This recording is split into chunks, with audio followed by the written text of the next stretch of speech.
I would like you to imagine sitting in a room looking up at a tiled ceiling, and you notice that one tile is missing, just one. What would you concentrate your vision on? What would you look at the most? The answer, of course, is the missing tile. Now, that's fine for ceilings. In fact, it's actually good because we can replace a ceiling's missing tile and once again have a perfect ceiling. Ceilings, after all, can be perfect. But this doesn't apply to life. Most of what is missing in our lives, or what we think is missing, cannot be replaced. Unlike a ceiling, life can never be made perfect.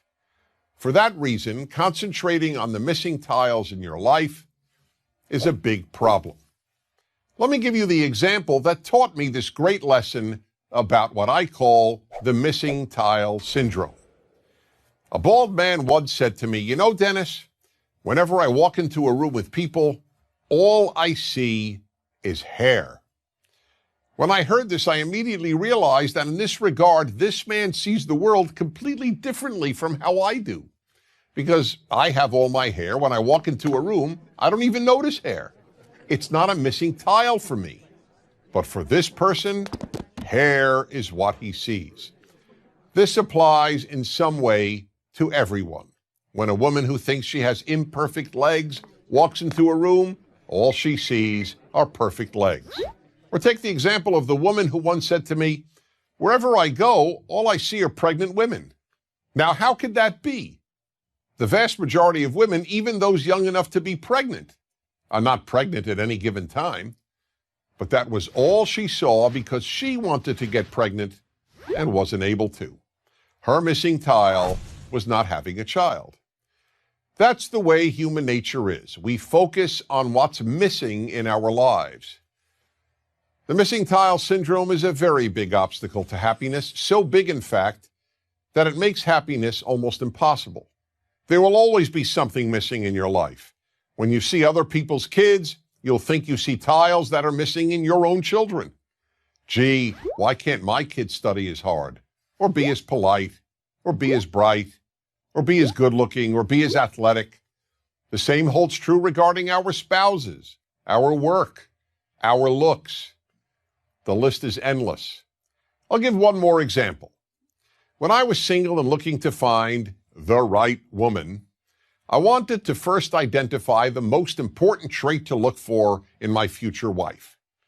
So after almost every date, I would call my best friend Joseph and announce, "Joseph, tonight I identified the most important trait in a woman." And he would always say, "Okay, Dennis, what is it?" And then patiently listen. One night I would tell him that it was intelligence, another night that it was looks, another night personality, and on yet another night, kindness. One night, as usual, I called him up after an evening out and said, "Joseph, I finally figured out what the most important trait in a woman is." But this time he didn't say, "Okay, Dennis, what is it?" Instead he said, "Don't tell me, I'll tell you." Perplexed, I asked, "How do you know? You don't even know the woman I went out with." "It doesn't matter," he said. "Whatever trait tonight's woman was missing, that's the one you decided is the most important trait in a woman." I could say nothing. He was right. Whatever that night's date was missing is what I would declare the most important trait in a woman. I hadn't yet come up with the term missing tile syndrome, but that is exactly what I was suffering from. That's the way we play tricks on ourselves and undermine our happiness, by concentrating on the missing tiles every one of us has. So we really have a simple choice. Do we focus on the rest of the ceiling, on all the tiles we do have, or do we focus on the ones we're missing? To a large extent, the answer to that question will determine how happy you will be. I'm Dennis Prager.